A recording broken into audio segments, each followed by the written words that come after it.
I hope it's ready. I'm ready. Am I centered? Okay, here we go. Can y'all see me? Anybody? Hi! That's just me talking to me. I don't know. Although I'm one of my favorite people to talk to. I'll go first. How are ya? All 17,000 of you. Are you so glad it's May? We made it to May. All of you goofy school districts sending your kids to school in June, we are not going to be a part of all that. Y'all need to get that together. Did I show you guys this last week? This is my blue microphone. See how I said that? I didn't say it the wrong way because Alicia's going to yell at me. She started yelling at her kids. Yeah, so just put your questions in the chat. This is crazy. I can see the chat on the side, you guys, but I'm not looking. If I just hold my hand up like that and close my right eye, I won't see it. So we'll start with the great Christina. Me? No. Mm-hmm. Okay. We're not starting with any... I don't even know why I'm talking. I'll just listen, kids, to your questions. You should let your assistant do all that, and you should just... No. Your bossy assistant today. Today? It's not... Okay, we're listening, little cherub. Oh, no. I had to mute Christina. Hold on. All right. We had some anonymous ones come in, so I'm going to read them, right? Anonymous. She's from another country, so she's on a foreign exchange. Okay. Okay. All right. Hello, my child was recently suspended and not able to adequately defend himself while being questioned by the principals due to significant anxiety. The school is aware of his diagnosis with meds and therapy. However, as he reached middle school, we did not renew his 504 because he was doing well. Is he still protected by ADA laws even without a current 504 plan? So ADA laws protect humans in America. So if you're a human in America, from womb to tomb, you're protected under ADA. But, principals have the right to question students in their school zone. All right, and then next one. I need some help with the school district has not been pulling my child for their hours because she has fallen through the cracks. They have had subs, but no subs, and they just had her special education teacher call me because they know she has not met her hours because of staffing at the school. What are the next steps I can take with school ending in 18 days? Yeah, so I just sent an email and say thank you for reaching out. I certainly understand in these times we've had some deficits in staffing, but I will need to be provided a compensatory package to mitigate the impact of the IDEA violation that occurred by my student being denied their special education service minutes. And I have to push in this. My cubes are not. Oh, it's on this side. My cubes were out of line. I could barely answer that question. Ooh, I feel much better now. You ready? Alrighty. Alright. I have my first ARD meeting this week, and I'm wondering what questions I should be asking. What brings you here? So the questions that you're asking are clarifying questions to make sure that everybody understands the unique student that they have and their unique circumstances, how their disability shows up across settings from bell to bell and sometimes from bus to bus. When we know that, we can write appropriate IEP goals, accommodations, supplementary aids and services, and special education service minutes. Perfect. Okay, this one's a little lengthy. I live for lengthy. All right, you ready? Yes, ma'am. Can a school restrict the goals and accommodations for an IEP to address only speech concerns when the student has an exceptionality of speech impairment articulation? We do not agree with this exceptionality category. We've already completed an IEE which upheld the exceptionality, as we were strong-armed into allowing another school district to perform the IEP because Louisiana's IE criteria is so vague that it's impossible to meet, but that's a whole nother issue. We are looking into our legal options, but in the meantime, since he is stuck under the speech eligibility, and they closed out the previous IEP, which was developmentally delayed, when the district eval came back as speech only, we want to try to push the quote-unquote speech IEP to address as many of his other non-speech issues as possible, toilet team being probably the biggest one. We have been told that his IEP can only address his speech needs since he has a speech exceptionality, but I have poured through the administrative code of our state and cannot find this anywhere. So we write an IEP based upon the student's unique circumstances, which of course are driven a lot out of their eligibility, or as we would say in Louisiana, crawfish exceptionality. No, that's not what we would say, right? So if your student was eligible under DD, there's a reason. So do they have a cognitive deficit? Do they have a specific learning disability? Do they have autism? Do they have an emotional disturbance? Do they have ADHD inattentive? Those are the areas that you're going to have to dig into. Fortunately or unfortunately, when the sole eligibility is speech, then what they're saying is accurate. The document is around speech. You certainly can have accommodations that support their other needs. So if he needs to be on a restrooming schedule, you can certainly write that in as an accommodation, though. Okay. And then Michelle submitted a question. Can my daughter ask for a speech assessment through the school while her granddaughter is being tested for kindergarten? She is currently in a private speech class. Can my daughter ask for an evaluation for her granddaughter?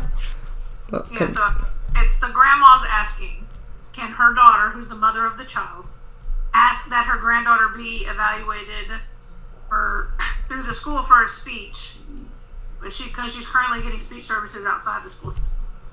Yeah, I mean, if you think there's an educational need, if you suspect your child has a disability, then we can ask for special education testing to rule in or rule out that area of eligibility. Okay, and then in the chat, I've seen Ryan ask if you're going to have doing live training this summer. Live. We will be live, Ryan. We'll be live in Houston in June. I'm just going to say it. We'll be live in Dallas, Fort Worth in July. And in between there, we're going to slide in a virtual. Perfect. And then Katrina asks, can school absences be added to an IEP for a kid with very affected immune system with a doctor's note such as that states such to protect against truancy? Sure. I mean, if you have a medical need that impacts your student's ability to meet the requirements of the student accountability handbook, then you certainly want to include that in. It wouldn't matter if they were a general ed student, in the IHP and the 504 and the IEP, indicating what those are so that you're not, putting another burden on the parent to always have to go to the doctor to get a note. I have a kiddo that has severe migraines and he misses a lot of school. And we moved it into his plan that he just has to, the parent has to email the school, and she only has to go to the doctor every 5th migraine. I like it. I'm so glad you like it. I like it, Picasso. I like it, Picasso. MAG759 said, can instructional level change during the time frame of an IEP goal? A student might be at a first grade at the annual and is at a second grade halfway through the year. So I don't think I understand what you mean by instructional level. So we write an IEP based on the student's unique circumstances. Hopefully there's growth in their levels, but I don't know if that really answers the question. I think what they're saying is when they first created the IEP, let's say they were reading at a first grade level, but halfway through the year they go up to a second grade level. So can the goal be changed? So you shouldn't have levels in an IEP goal. That's goofy. You should have rate of progress. What is the expected rate of progress, right? What is the measured increase? So going from first grade level to second grade level doesn't change the strategies that I'm going to teach you to help mitigate the impact of your disability. If I'm teaching you reading strategies, they're the same whether they're first grade or 10th grade. Perfect. Gigi asked... Did you? I'm sorry. Did you say Gigi? Yeah. Gigi asked, my child is dyslexic with a 504 and was held back in second grade.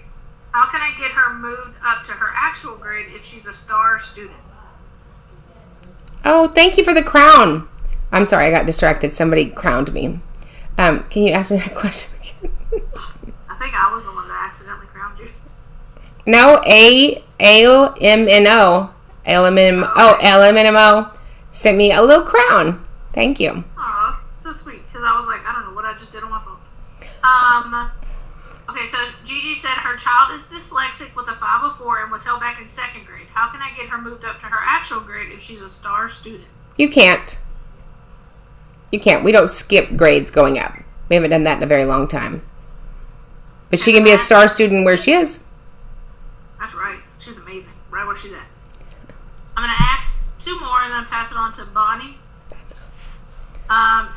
Stay Too Slow said, hi, my son is in 6th grade and has been on a 504 for 2 years. How can I get him switched to an IEP? So to get a higher level of support, you're going to need to have an evaluation, a full individualized evaluation in all areas of suspected disability to see if there's an educational need. All right, last one for me is from Christy Hollis. PE is 70 children at one time, ASD son in the 1st grade, and emotionally can't handle PE with all the kids. The assistant principal says PE classes are full and can't accommodate. Is there anything I can do? So, that happens. So the first thing I would ask is, are his PE or his physical education skills in the normed range? If you suspect that they're not, you can ask for an APE evaluation, adaptive physical education evaluation, which then might get him some support from adaptive PE instructor. If a student cannot behaviorally or emotionally tolerate a setting, then we have to look at other options.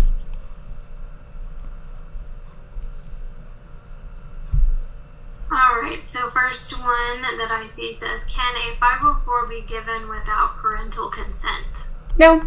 You have to get consent to provide services to a student at school, whether they're 504 services or special education services. It is consensual. Okay. And why is Texas so quick to give a 504 and not an IEP? It's free. Free. Free. It is free. I'm sorry, did I say it was free? I feel like I said it was free. Yeah. So Texas ranks in last place in special education delivery services. We rank 50th out of 50, but we rank number 1 in 504. That is embarrassing and tragically ruining kids all over the place.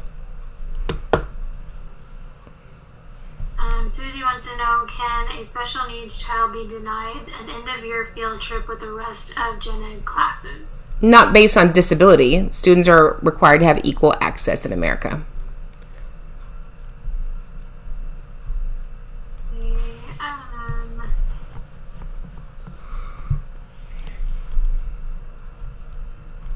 They're moving kind of quick here. They are.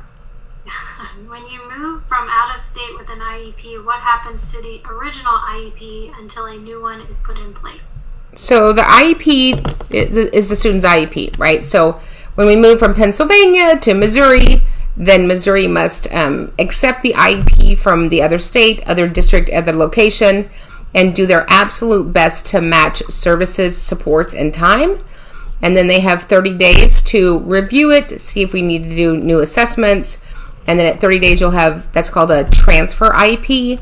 At 30 days, you have a permanent IEP where we show our new, testing, our new findings or not, and we craft an IEP in our software, in our paperwork, based on our state statutes in our state.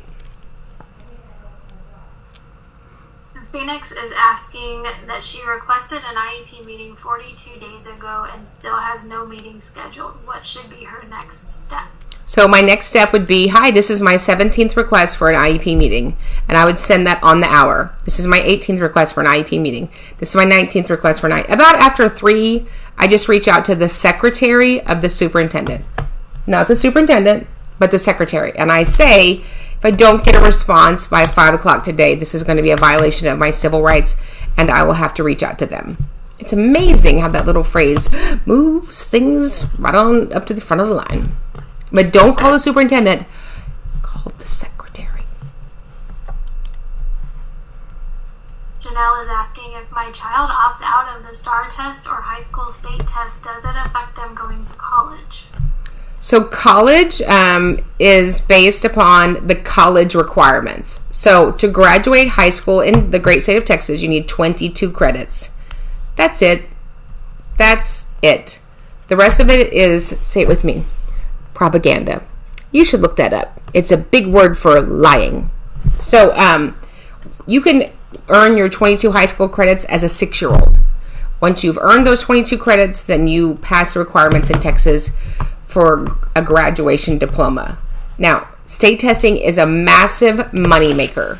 Every time a state test is given and re-given, somebody gets paid. And it ain't me. It's not your kid, and it's not you, and it's not the teachers. So there's that. So, there's a big conversation about state testing. Can you opt in and opt out? Certainly not going to give you recommendations for that. I recommend that your child attempt it, and whatever happens, happens, and then you let the school know that they will not be taking it again. And will not be participating in any of that House Bill 4545 tutoring shenanigans. You want to add the word on shenanigans. Is that still a thing? Like, is that, I have not really, is that still going on this year? Yes. Like, I've still... Yes. Oh my! I was in a meeting the other day, and they were like, "Well, if he doesn't pass," and she said it really. So they came in last year like this, but this year like, Shannon, if for some reason Enrique doesn't pass the test, we'll just talk about a plan. I was like, "What kind of plan?" Here's the plan. Ain't gonna be one. Yeah. Don't start no trouble, won't be no trouble. I said, so, and by the way, if for some reason Enrique does not pass your amazing state test, he won't be participating again. Okay, Miss Cunningham, we'll put that in the notes. Super. He'll be at Splashtown for the summer, not your little summer school. Here's what you should know about the House Bill 4545. Did I say that? If you accepted the tutoring hours, they are at grade level. Say it with me. Most kids that fail the state test are not at grade level. So you gave them tutoring at grade level, and they ain't at grade level. That was phenomenal. Phenomenal. Said no one. You just tell them, my advocate, Karen Mayer Cunningham, said I don't have to take that. Doesn't matter if I know you, ever know. You just tell them that. Just say my name and watch all of the liquid fall from their face. Or my name does bring on a condition called blotchy neck. So just for fun, if you're in Texas at your next meeting, just go, Miss Cunningham is just about to log on. If you just just for fun. Just for fun. Did I say that? It would be a lot of fun. Or just say this, she's parking. I think we all know that I'm not parking. Okay, I'm ready. I'm focused. Can students with ED in a self-contained classroom share a calm down space with Gen Ed students? Well, Gen Ed students don't need to calm down with ED students in a self-contained setting. So, perfect. Do you help kids in other states than Texas? I help kids. I just got, you know how we use blue ink now, which I like because I only use blue pens. I only use this pen and this highlighter. And I got my assistant. I was like, what is that school district? And it was, I had clients last week from Miami to Alaska to New Hampshire to what's on the left at the bottom, Disneyland. Yeah. So I help, if you are on the planet, if you're in Germany, if you're in Georgetown, if you're in Montana, I will help you. And so will any of our advocates. Perfect. So any advice for going into a meeting about compensatory minutes? Her advocate did not have any good advice on that. So what can you offer about that? So compensatory time, which is not talked about in the Individual with Disabilities Education Act, but it's talked about in case law. So you have law, and then you have case law. What is case law? That is when a hearing officer, a fact finder, a tier 2, somebody assigned to your case has made a decision about your pleading, about your case, about your hearing. And those decisions will say that relief given to a student is called compensatory time. And the relief is to return the student back to where they would have been had the IDEA violation never occurred. So what compensatory time isn't is equal replacement time. So if you denied the student 5 hours of speech language pathology services for the year, compensating a student by giving their 5 hours back is equal time. So I always say for my clients, compensatory time is 1.5. I don't know what that is, so I'm not going to try to multiply 1.5 right here on live interwebs, but it's more than 5. And so I said, we will meet you in the middle. We will agree to 1.5. And then I asked for that to be delivered over sometimes 1 or 2 years. I'm not going to penalize the student because the adults didn't do their job. Well, I don't know if you know this, but we have a teacher shortage. What I've known since December 2nd, 1975 is we've always had a special education services shortage. So I'm not interested in that story. Okay, one more from me and I'll send it to Christina. Can a student be denied a 504 plan with the reason being that they are in kindergarten? Nope. 504 plans are for kindergartners up. They're not for 3-4-year-olds in ECSC, but if you are in kindergarten, you certainly can have a 504 plan.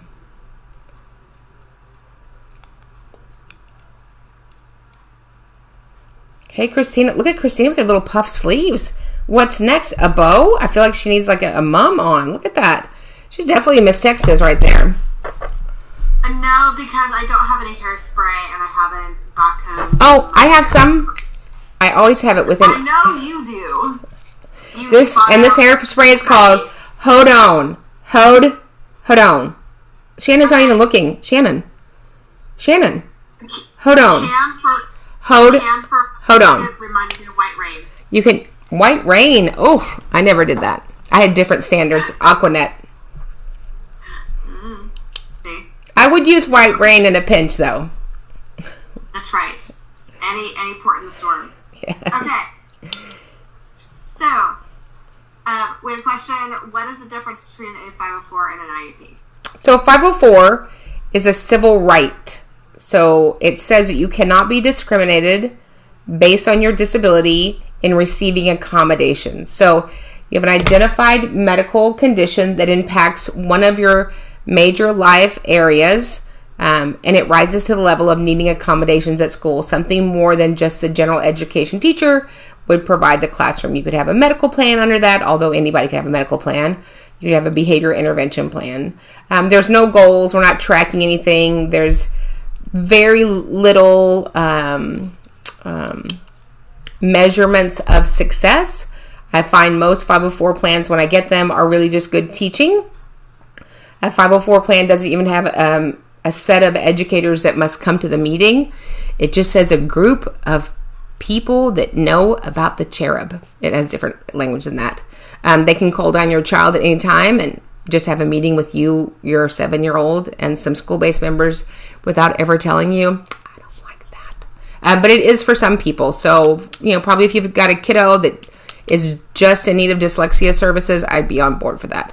An IEP is an individualized education program. It's a plan for a student to address their unique circumstances. It requires the LEA, the local education agency, to write an IEP to enable that child to make progress in light of their unique circumstances. It's fantastic. Andrea says she's a teacher and asked, can pairs be used for in-class support? Absolutely. Pairs can absolutely be part of the special education process. Pairs can even deliver specially designed instruction under the watchful eye and leadership of a special educator that has previously worked with a student with a disability. All right, and then a question came in asking, my child has an SLD in reading and scored low in math. Can we add an SLD in math? So there's 4 SLDs in reading, and there's 2 SLDs in math. So I would want to know which SLD do you have in reading. Is it an SLD in dyslexia, basic reading, reading fluency, reading comprehension, or more than one? And is it math calculations and math problem solving? I always get them, yeah. The 2 maths. Is that good English? Maths. I feel like that's multiple maths. Maths. Somebody asked if I have any advice for a new special education teacher. Remember, it's about the children. It's not about the crazy advocates, the ridiculous attorneys. I don't know if crazy or ridiculous is worse. It's not about leadership. It's about serving that kiddo with differences, and you have the blessing and opportunity to change a child's life. So we all want to say thank you to all the teachers and special education teachers. You change our kiddos' future. Yes, there's somebody near you that has their hand up. I don't know if they're like picking up their Popeyes order or... Yes, ma'am, Alicia, you wanted to cut in line? Yeah, well, actually, Grace, who attended your virtual training... Hey, Grace! And she texted because she said she doesn't know how to, or she didn't know if you'd see it in the chat, but she wanted to ask, I withdrew my daughter from special education because of the school threat. She didn't state test. Will truancy find me? I mean, anybody can withdraw their child from public school. There's so many modalities to teach kids now. Kids are taking online classes. Some kids just unenroll and don't finish school. Truancy is not really a thing. You might get it's, again, if all of these things that you hear about, like fifth graders can't go into middle school, and if you don't do this, you're not going to graduate, you would hear about it somewhere other than the school. So if you withdraw your daughter from school, you still have a responsibility to provide her access to an education. So I certainly would look at a co-op. If you're going to homeschool, there's K through 12 programs, there's free programs, there's paid programs. Just make sure that you have her involved in something else while she finishes her education. Okay, H asked, school suspects a hearing disability, CAPD. Are they required to test? They told me to do it myself. So I think CAPD is auditory processing disorder. Auditory processing disorder is not a DHH eligibility. Deaf and hard of hearing students have to have a hearing loss, but auditory processing disorder is something different. It does impact your student, but it's not a federal eligibility. If you suspect that your child has a hearing deficit that might rise to the level of needing 504 services or an IEP, I would recommend that you take them to an ENT. If you don't have that ability or way to do that, the school has to provide that for you. Almost all big school districts have their own audiologist department, or another partnering district can do that for you. Then Katie asked, I just turned 18 and my caseworker told me I cannot keep my parents as advocates. So you get to keep your parents as your advocates always. It just means that once you're 18, once we've had the age of majority and the transfer of rights, that you are the one leading the meeting. If you want to invite your advocate, Aunt Betty, your parents, you certainly may. And if you want to give them permission in the meeting to make decisions and speak on your behalf, you certainly can. I was told that my son cannot be in regular class just because he won't be able to learn like the others. Wow. I didn't know she had a crystal ball. I don't think any child learns like the other children, whatever that means. So that is highly discriminatory, and it's a huge bias. So a student can be in general education with supplementary aids and supports. And if that doesn't work, then we look at other settings. But we don't say a child with a disability can't be in with general ed because they learn differently. All right, and then Liz said, my autistic son wouldn't sit on his personal bus and ran off of it. School let the bus leave without him. What should I do? So I don't know what a personal bus is. There should be an aide on the special education bus. I would need some more information around that. Obviously, a kiddo that's riding the special education bus is delivered by an adult to the special education bus attendant. That attendant gets those students on the bus, and then there's a bus driver. So I'm not really sure how all of that happened, but all buses have cameras. So I'd ask to pull the footage. And then A asked, are there deadlines for academic evaluations for SPED services? There's always deadlines for testing immediately. Yeah. Somebody just asked a question that I want to answer. Less than 24 hours notice for an MDR, is that legal?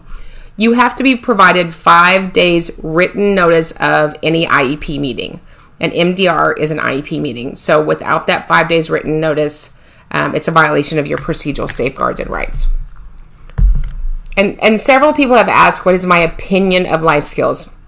My opinion of life skills is the same as my opinion of general ed, resource, self-contained. When they deliver the IEP with fidelity, it's amazing for kiddos.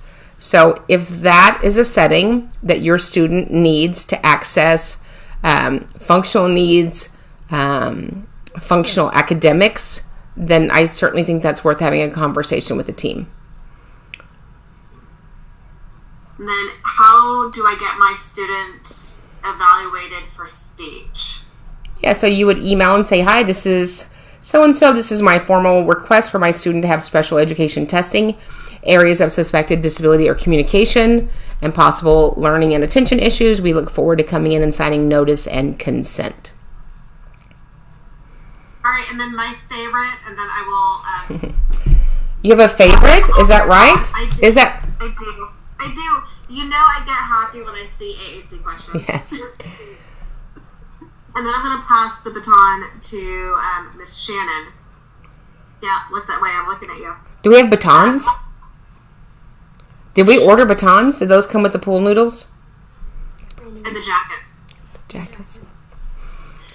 Did the jacket say I'm a boss babe? We haven't decided yet. Or I'm a boss bud? Yeah. Yes. I could go with my other nickname. She's just kidding. Okay, so Amanda. I love that. Oh, Amanda. Amanda asks, what are the qualifications for an AAC device? How early can it be received? Is kindergarten too early? So an AAC device doesn't have qualifications. Humans do. I think they do. So, I mean, there are kiddos with an augmented communication device before they're 3. So I've had 3-year-olds and 22-year-olds in public school that had an AAC device.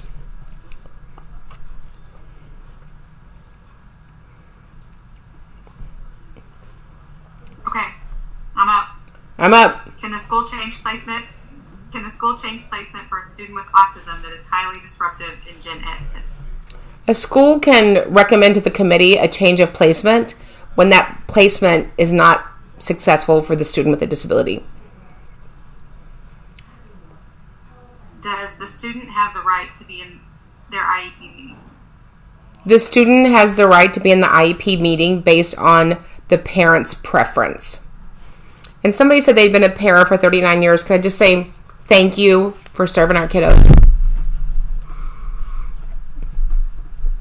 My son told me today he's not getting the para's help as stated in his IEP. What can I do?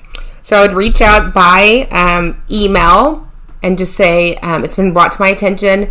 My son is not consistently receiving his special education and services. Is that something that can be fixed? Wait for them to respond. Depending on their response, I would talk about compensatory time, because obviously that's been denied him.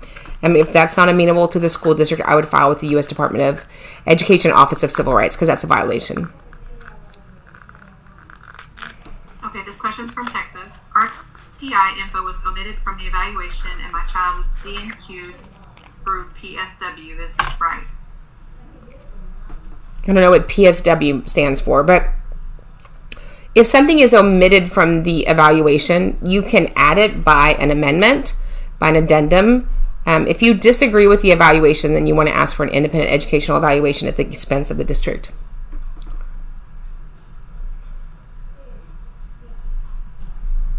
My 15-year-old was diagnosed in 2nd grade with ADHD and anxiety, and no plan was ever put in place. Why? I wish I could tell you why. I don't know why people don't do what they're required to do under state and federal law. I'm so sorry.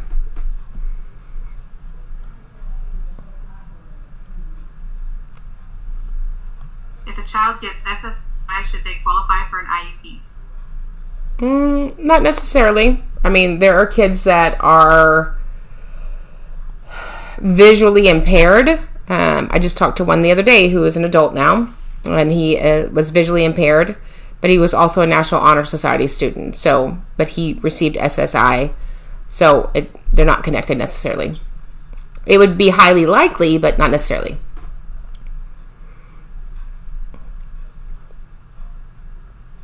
My 7-year-old son has ADHD, ODD, and anxiety. I didn't think about this until recently, but should he get an IEP?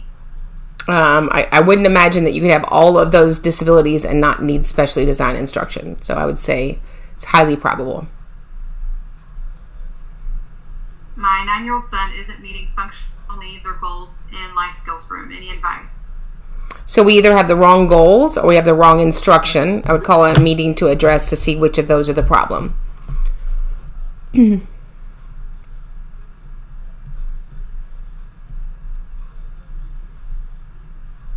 can I do about admin taking away behavior interventionalists in safe space for ED self-contained?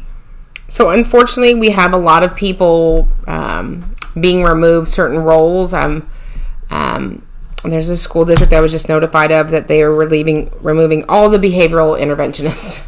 And then, of course, you've seen it nationally. We're getting rid of librarians. How important would they be? So unfortunately, we don't get control staffing in public schools. There is a requirement for special educators, but not exactly which ones.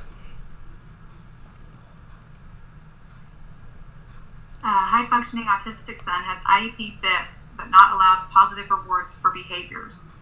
How do we address this? Well, I don't know what child wouldn't be offered positive rewards for behaviors. So you need to rewrite the behavior intervention plan. I would ask for a new formal functional behavior assessment. How many people are at the IEP meeting? I normally see 1 or 2 besides me. Well, there's 5 required members unless you're in Houston Independent School District. Did I say that? Yeah. So the 5 required members are the parent, general education teacher, special education teacher, LEA representative, local education agency representative, and somebody that does testing and can answer questions about testing. Can ISS alternative school be put in a 504 behavioral plan, even if I refuse to sign it? A suspension doesn't go inside of a behavior plan. A behavior plan is to address the student's disability and their behavioral needs. Outcomes for a disciplinary action don't go in a behavior plan.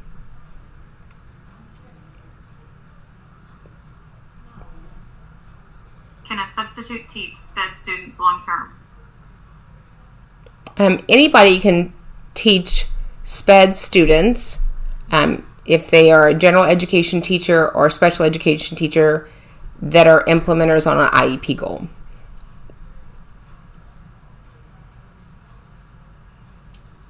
Can a school psych intern serve as eval coordinator? Does not appear so by their regs. Evaluation coordinator? I'm feeling like if you're not certified, yes. I don't know how you got to be coordinator. That sounds like a episode of Dateline.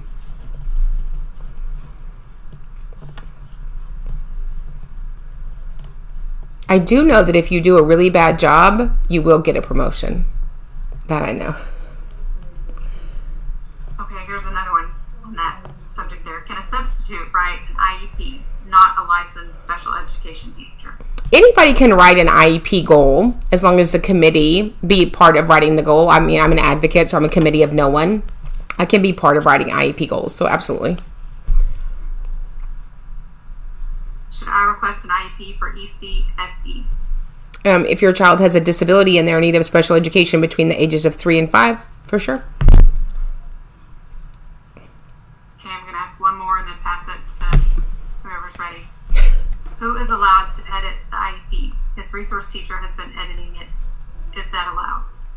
When you say edit it, we have to deliver the IEP, the law says, in the conformity of it. So what was agreed upon and signed, that's what the IEP is. Unless we convene an IEP meeting and change things about it, then we don't change anything. Alicia, you're on deck.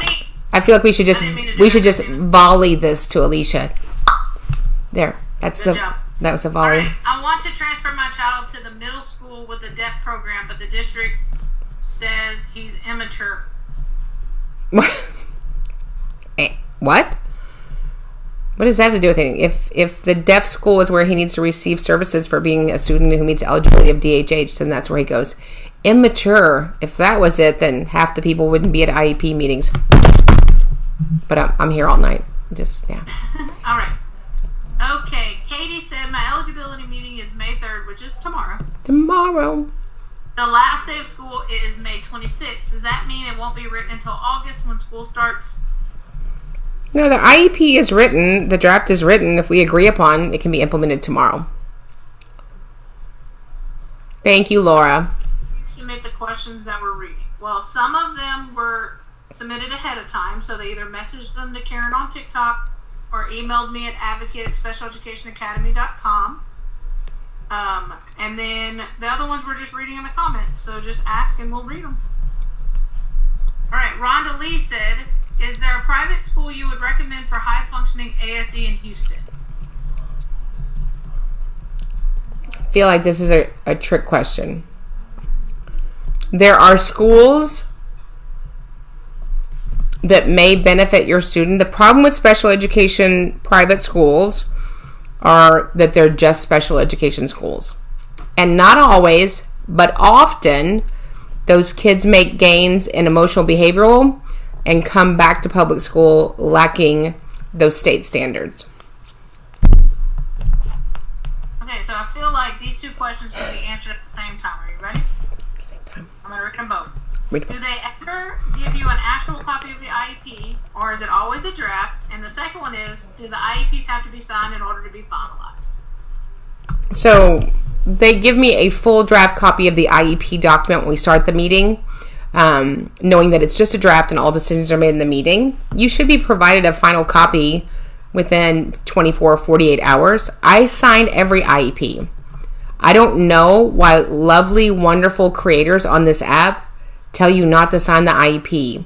If that ever goes before a hearing officer, a mediator, a federal prosecutor with the U.S. Department of Education, Office of Civil Rights, it looks like you didn't participate and just the school did all the hard work.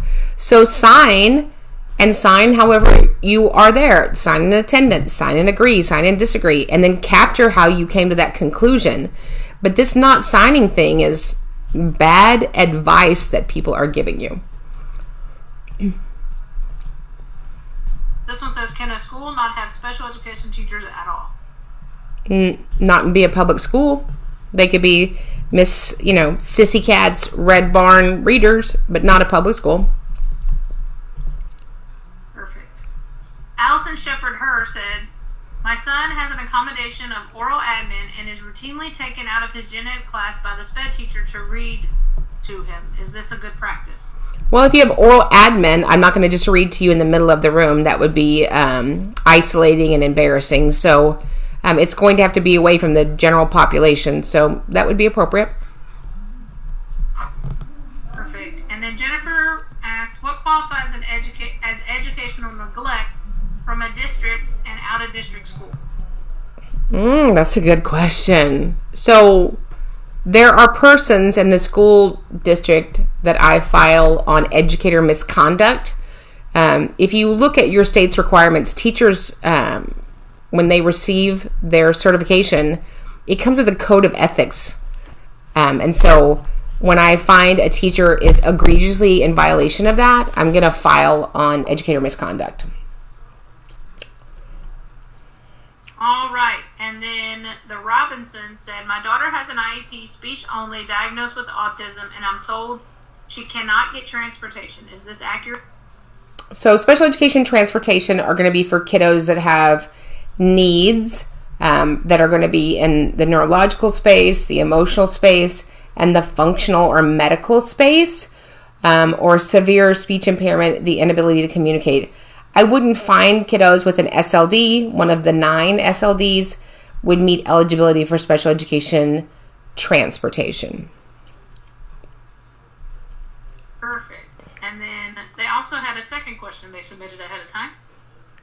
Is ESY only for students placed in special needs class? My daughter has a speech only for her IEP, and I pay for extended learning all year because of her regression.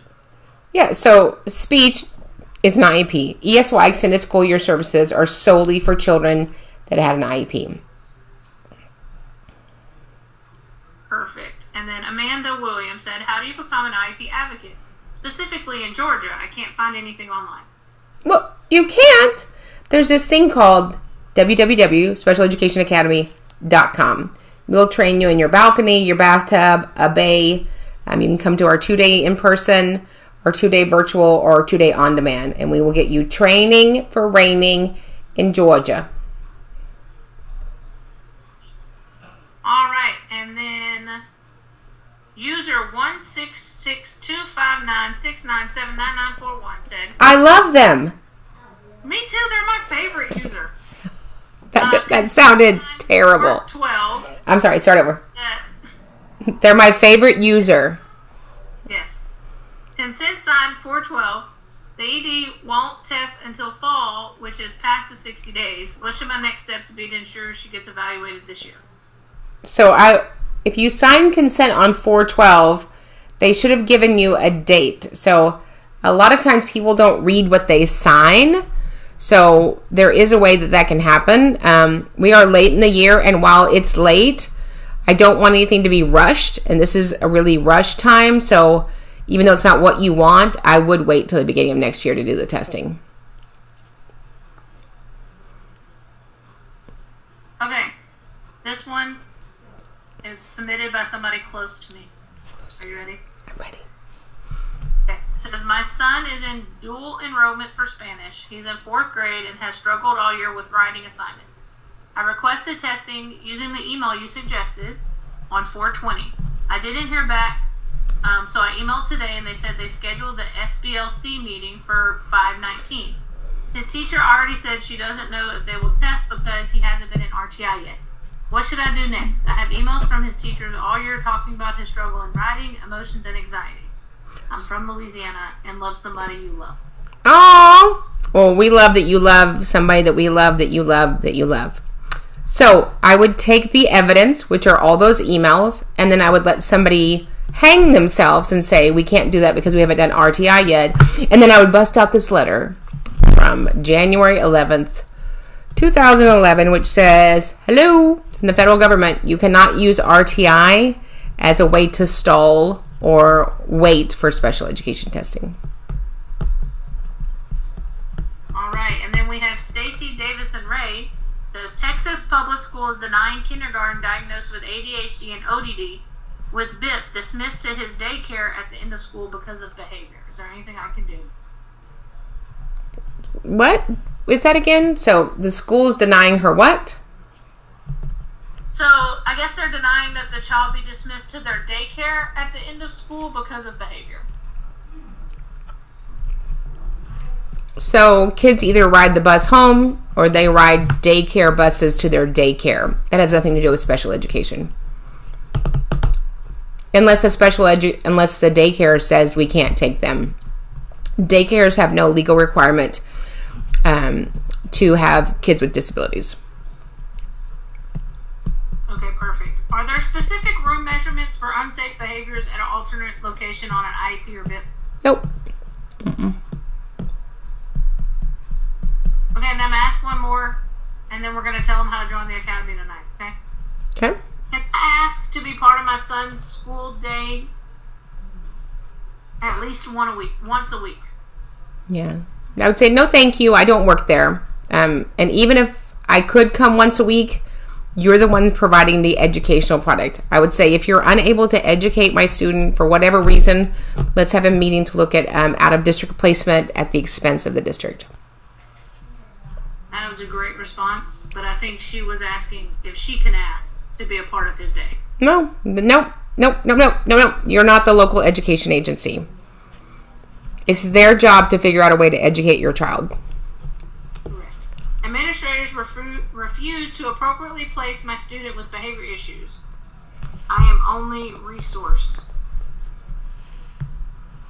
Okay, so, if you disagree with placement, that's a state issue. So you can file mediation, you can file a district grievance, or you can file a due process hearing. And we have those trainings on Special Education Academy. We would like for you to all join us tonight on Special Education Academy in 8 minutes. So, Tabitha, tell them how they could join for free. I surely will, Jessica. So what you're going to do is you're going to go to www.specialeducationacademy.com. At the top of the page, you're going to see a tab that says Training. Go ahead and click on that. Then you're going to scroll down to the third option where it says The Academy. You're going to click on there. You're going to fill in all your yes, including your credit card information. However, there's going to be a little spot that says have a coupon. You're going to click on that. You're going to type in all caps TikTok Live. I'm going to go ahead and spell that out for you. T for Tabitha, I for Indigo, K for Karen, T for Tiffany, O for Octagon, K for Karen, L for Levi, I for Indigo, V for Vinton, and E for Elephant. And if you need a visual... Wait, isn't there an exclamation point after it? What? There's no exclamation point? Never mind. I just... No, stop talking. That's what my first husband said. There's a pinned video that walks you through each of those steps. Just watch that and it'll help you sign in. And don't listen to Karen. She doesn't know what she's talking about. I like an exclamation point on everything. Everything. Everything. Okay, let's see what we got in the comments. We'll take three more. We'll take 3 more questions, and then I gotta jump off and reapply lipstick. Period. Okay. Yeah, what Kiki said. What happens when a student with an IEP exhibits behaviors that result in student injuries? So we have to address that, right? We have to either get a different kind of education support or setting, and it may rise to the level of looking at a disciplinary action. Okay, IEP and behavior plan in place, but when child puts for attention, oh gosh, it scrolled really fast. Hold on. They don't notify behavior specialists. So there's not a requirement to notify other staff members. There is a requirement to educate him with a free, appropriate public education. Okay. Someone asked for what the website is. I just put it in the chat. SpecialEducationAcademy.com. Yeah. All right. And then school excluding sped class by accident or miscommunication. How to get a resolution? So every child in the school is a general ed student, period. So if they're not being invited to the assemblies, if they're not being invited to the plays and to participate, to extracurricular activities, school pictures, all of that, then that's a violation. It's assumptive, and you're discriminating against kids with disabilities, and that's illegal. Okay, last one. You ready? I'm ready. Somebody better send it with a bunch of emojis to get our attention. Oh, well. Okay. Jennifer, 504 for type 1 diabetes? Question mark. So if you have type 1 diabetes, if you're one of my kiddos and you have diabetes, I'm going to get you on an IEP. Why do I want them on an IEP? Our job in an IEP is to do one thing, to teach a child strategies to self-manage their disability. A child with diabetes is going to have to learn strategies to self-manage their disability for a lifetime. And so we do that. So whether it's to check your levels before you test, whether it's to dose, whether it's to snack, whether it's to take a break, all those things, the quicker we can teach that child with diabetes, the better. That would be an individualized education program. So we love you. Thanks, you guys. Remember, we get it right for the child, we get it right for everybody. And we will see you in a few minutes in the academy, or we'll see you guys next week.